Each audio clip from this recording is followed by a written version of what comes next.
Assalamualaikum semuanya ya guys. Jangan lupa subscribe, like, share, and comment ya guys. Hai nakama, kembali lagi dengan gue Farhan di sini yang selalu membahas One Piece di setiap akhir pekan atau di hari biasa. Nah, sekarang gue akan membedah chapter One Piece ke 1067 kali ini yang berjudul catatan Vegapunk. Oke nakama, tanpa berlama-lama lagi, mari kita lanjut berlayar bersama-sama membahas chapter One Piece kali ini. Cerita One Piece ini dimulai dengan cover story kisah lanjutan kisah Germa 66, Perjalanan Tanpa Emosi volume ke-24 yang berjudul Caesar Clown versus Sphinx Smoke Judge. Nah nakama, pada cover story kali ini kita akan diperlihatkan pertarungan Caesar Clown melawan Sphinx Smoke Judge yang akan berlangsung di kerajaan Germa 66. Meskipun mereka bertarung para nakama, tapi suatu saat di sini gue yakin mereka akan bekerja sama dalam melakukan penelitian, yaitu dalam pembuatan teknologi yang kita tidak bayangkan sama sekali. Dengan kehadiran Caesar Clown di kerajaan Germa 66 berarti akan membuat kerajaan pasukan Germa 66 lebih kuat dari sebelumnya. Menarik menunggu bersama apa yang terjadi di chapter kemudian hari nakama. Nah nakama, masuk ke cerita panel di mana Jewelry Bonnet dalam keadaan marah yang kita lihat nakama dan menanyakan kepada Dr. Vegapunk perihal kepalanya yang mengecil dari sebelumnya. Dan di situ pula nakama, Vegapunk mengatakan bahwa dia memotong kepalanya sendiri karena terlalu besar. Pada chapter kali ini nakama sekalian dimanapun Anda berada, di sini terungkap bahwa alasan Vegapunk memotong kepala sendiri karena memakan buah iblis Brain Nomi, yang berarti memiliki kekuatan yang cerdas, yang membuat Vegapunk terlahir jenius. Oleh sebab itu, kepala Vegapunk yang kita lihat pada chapter selanjutnya membesar karena kapasitas datanya, yang membuat otak atau kepalanya membesar seperti raksasa atau disebut sebagai otak terbesar di dunia. Berlanjut para nakama, di sini kita bisa melihat candaan receh Luffy dengan Vegapunk. Dan juga di sini Luffy mengatakan bahwa kalau Vegapunk memotong kepala itu berarti membuat dirinya menjadi bodoh. Dan di saat itu kita bisa melihat ekspresi tidak percaya dari Dr. Vegapunk atas omongan yang diucapkan oleh Luffy. Ada-ada saja tingkah pola kapten tercinta ini nakama semua. Lalu nakama cerita ini berlanjut. Nah, di sini terungkap jika apel yang ada di kepala Vegapunk merupakan antena dari otak miliknya.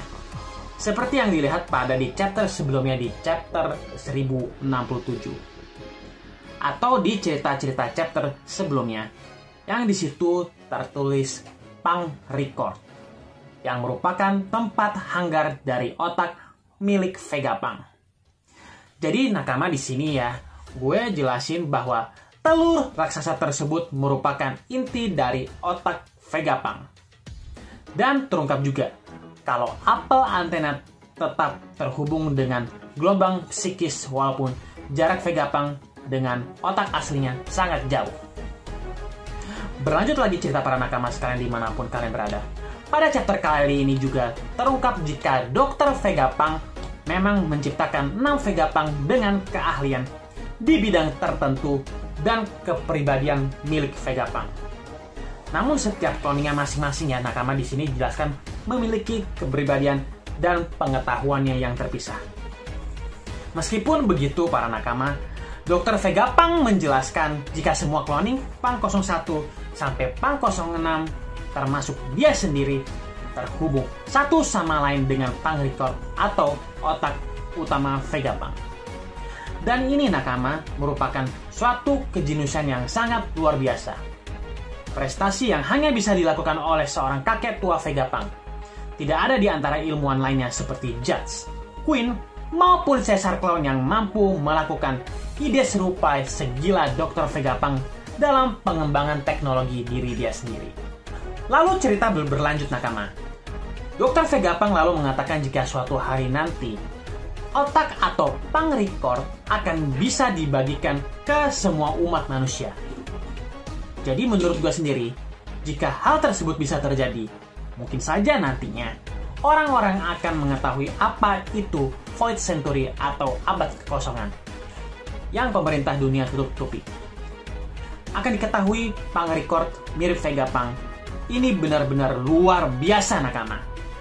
Gue berpikir Dr. Vegapunk benar-benar akan memberitahu semua orang, atau semua orang nih bisa mengakses pang-record nantinya untuk mengetahui penelitian Void Century atau apapun yang Vegapunk ciptakan dengan cara mengakses otak miliknya. Itu berarti para nakama, semua Vegapunk juga mengetahui apa itu Void Century. Perlahan tapi pasti, Sensei Eiichiro Oda nampaknya benar-benar membawa kita ke ending One Piece di setiap episode para nakama semua dimanapun kalian berada.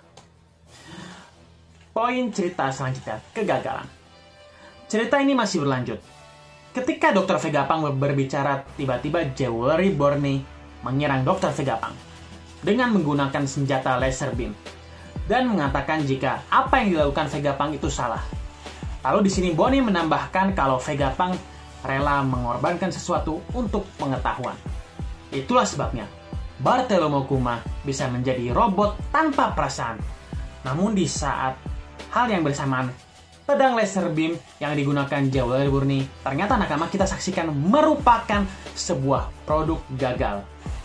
Pedang tersebut ternyata berfungsi bukan hanya untuk menebas, namun laser beam yang dipancarkan oleh pedang tersebut bisa berfungsi untuk menarik perhatian serangga dalam jumlah yang banyak.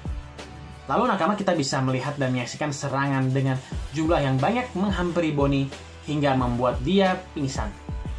Nah, di sini nakama terungkap fakta bahwa Jewelry Borneo memiliki kelemahan takut akan serangga. Sama seperti Sanji dan Nami tidak berani terhadap serangga. Lalu, cerita masih berlanjut. Vegapunk mengatakan apa yang Borneo lakukan sangat benar-benar masuk akal.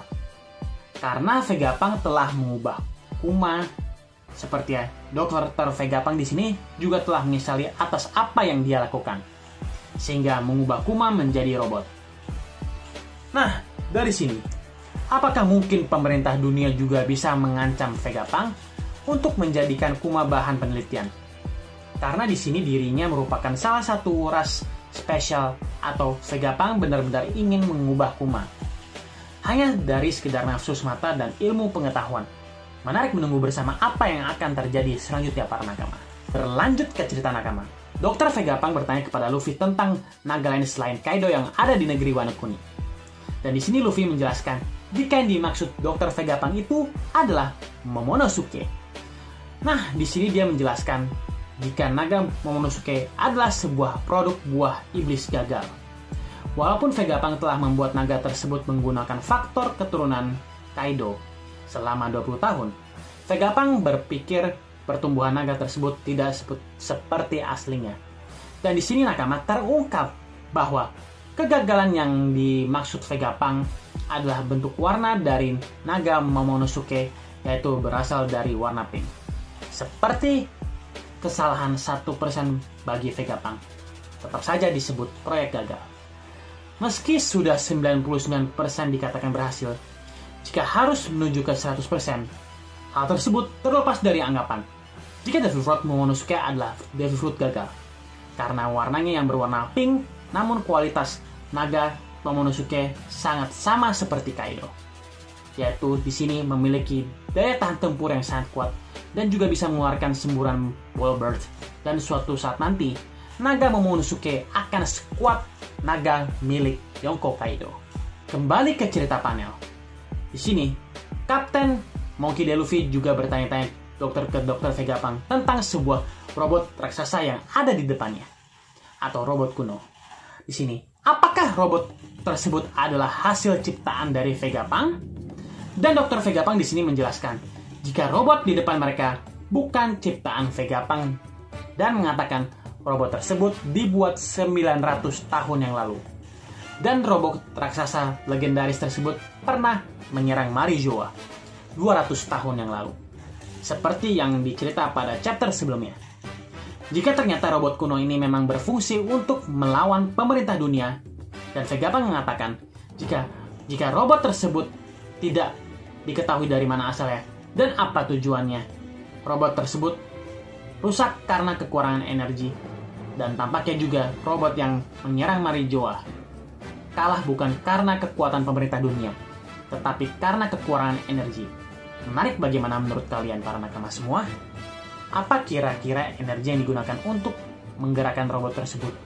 Mungkin kita bisa melihat dan saksikan di cerita selanjutnya. Cerita panel ini berpindah ke scene lain, tepatnya di ruang Sanji dan kawan-kawan berada. Sepertinya kelompok Sanji mendengar pembicaraan Luffy dan Dr. Vegapunk yang sedang berlangsung.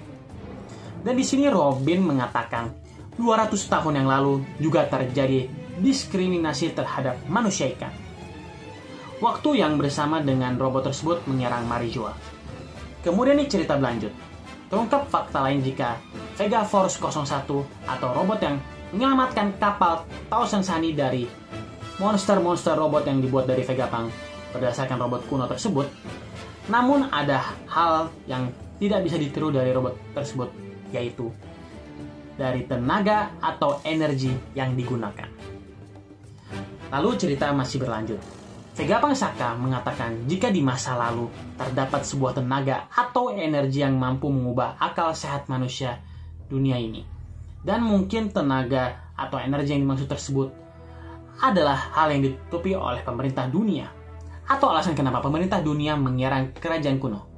Sungguh banyak misteri nakama semua dimanapun kalian berada yang patut ditunggu-tunggu oleh kita semua. Cerita ini berlanjut ke poin selanjutnya, yaitu pergerakan Vegapunk dan kedatangan Spinol. Cerita panel berlanjut dan berpindah ke lokasi Vegapunk asli. Di sini ya nakama, Vegapunk berbicara tentang Jewelry Body kepada Luffy. Kalau dia telah melakukan sesuatu yang buruk kepadanya dan mengatakan akan memberitahu suatu hal kepadanya.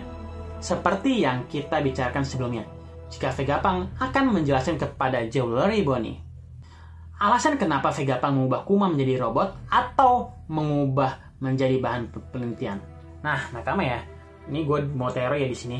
Menurut teori, Vegapunk akan memberi rekaman khusus untuk Jewelry Body, sebuah pesan yang dibuat secara khusus oleh Bartholomew Kuma untuk anaknya Jewelry Body.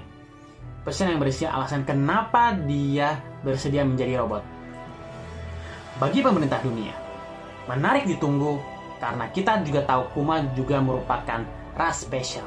Sama seperti ras raksasa dan ras Lunaria. Mungkin kita akan mendapatkan jawaban cerita ini dari ini semua para nakama semua dimanapun kalian berada. Lalu cerita berlanjut. Dr. Vegapunk lalu berbicara dengan kapten tercinta kita Monkey D. Luffy. Jika kedatangan Luffy ke sini adalah sebuah takdir. Wow, benar-benar menarik ditunggu. Seorang peneliti atau ilmuwan berpikir tentang sebuah takdir. Di sini, Vegapunk meminta Luffy membawa dirinya pergi dari Pulau Egghead, yaitu suatu permintaan yang tidak terduga para nakama. Nah, di saat yang bersamaan, tepatnya di perairan Pulau Egghead, tiba-tiba nakama, si Pinol yang sebelumnya kita lihat pada di chapter 1062 sudah datang ke Pulau Egghead. Nah, di sini nakama, kita bisa melihat dan menyaksikan Rob Lucci, Kaku, Stussy, dan Seraphim Kuma sudah siap bergerak. Dan di sini kita diperlihatkan Rob Lucci diperintahkan untuk membunuh Vegapunk dan Jewelry Body. Lalu berpindah ke lokasi lain tempat Shaka dan Vegapunk lain berkumpul. Mereka mengatakan si Pinol atau kapal pemerintah datang ke Pulau Egghead.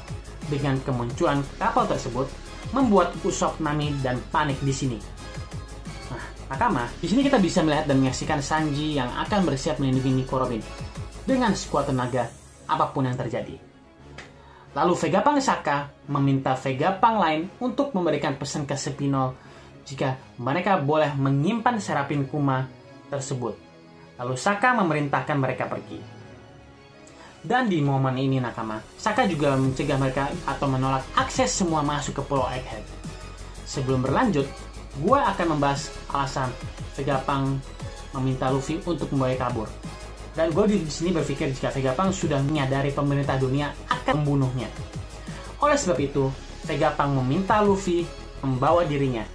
Namun, kemanakah tujuan para nakama semua? Nah, di sini gue yakin tujuannya adalah Pulau Elbaf. Itu adalah tempat atau satu-satunya lokasi aman untuk membawa Vegapunk keluar dari Egghead. Seperti yang gue bahas sebelumnya, jika clue atau plot cerita Elbaf sudah dekat, dan di sini nakama, arc Egghead merupakan suatu gerbang cerita arc selanjutnya, atau arc yang lebih besar. Dari sini gue yakin ada teori kemungkinan si Pinol gagal membunuh Vegapunk. Namun gue berpikir si Pinol akan mendapatkan suatu informasi yang mana itu akan membuat pemerintah dunia nantinya menggerakkan seluruh kekuatan tempurnya ke Pulau Elbaf. Menarik menunggu bersama apa yang akan terjadi selanjutnya. Perang besar nampaknya akan terjadi di sana nakama semua. Sebuah pulau legendaris, tempat di mana para raksasa pejuang Elbaf berada, yaitu Pulau Raksasa Elbaf. Poin cerita terakhir, apa yang terjadi dengan Kuma? Cerita ini berpindah ke lokasi lain, tepatnya di kerajaan Kamabaka. Di sini kita bisa menyaksikan Lindbergh memberitahu Monkey D. Dragon jika sesuatu hal yang aneh terjadi pada Kuma. Dan nakama, di sini diperlihatkan jika Kuma berdiri dan bersiap meninggalkan kerajaan Kamabaka. Kita bisa melihat dan menyaksikan Kuma bergerak atau kabur dari Kamabaka dengan tubuh yang sebagian hancur atau kesadaran yang hilang. Nah, di sini nakama, kita lihat semua orang yang di Kamabaka terlihat panik dengan apa yang terjadi pada Kuma. Lalu kita diperlihatkan dialog Monkey D. Dragon yang berbicara dengan wajah yang marah kepada Kuma. Ada apa Kuma? Kau ingin pergi kemana? Lalu kita melihat Ivankov berbicara. Jika pertempuran pasukan revolusioner baru saja dimulai. Namun Kuma tidak menghiraukan hal tersebut. Chapter ini ditutup dengan banyak informasi dan misteri baru. Sebelum menutup chapter ini, gue ingin membahas Adam apa sebenarnya dengan Kuma. Nah, gue di sini memiliki dua pilihan, dua kemungkinan. Yang pertama, Kuma tiba-tiba bergerak sendiri kemungkinan karena masih terhubung dengan Dr. Vegapunk dan merasa Dr. Vegapunk dan Jewel Reborn dalam bahaya. Atau bisa tersinkronisasi oleh Seraphim Kuma dan menganggap Seraphim Kuma sebagai ancaman buat Vegapunk dan Bonnie. Dan opsi yang lain atau kedua, jika terdapat bom di tubuh Kuma. Di sini nakama, dengan tidak jelas alasan perginya Kuma, membuat gue berpikir jika penelitian dari Dr. Vegapunk tersebut menempatkan sebuah bom di tubuh Kuma yang diminta secara khusus oleh pemerintah dunia. Misalnya Kuma diculik atau kabur sewaktu-waktu, dan itulah kenapa Dr. Vegapunk menyesal atas perbuatannya. Karena Kuma tidak bisa diubah dalam kondisi semula. Dengan perginya Kuma dari Kamabaka, karena Kuma tahu bom tersebut akan meledak. Dan hal ini nakama semua, kalau tidak benar-benar pergi, mungkin seluruh pasukan revolusioner akan mati. Maka dari itu, Kuma pergi atau berlari tanpa penjelasan yang pasti. Dan nakama, ini hanyalah sebuah teori atau pendapat gue, atau pendapat dari mungkin nakama masing-masing yang dimanapun kalian berada, maupun baik salah maupun benar. Tapi yang pasti kita menunggu kebenaran di chapter cerita selanjutnya. Mungkin segitu dulu yang akan ku bahas mengenai One Piece di chapter 1067. Sekian dari gue, konnichiwa and sayonara.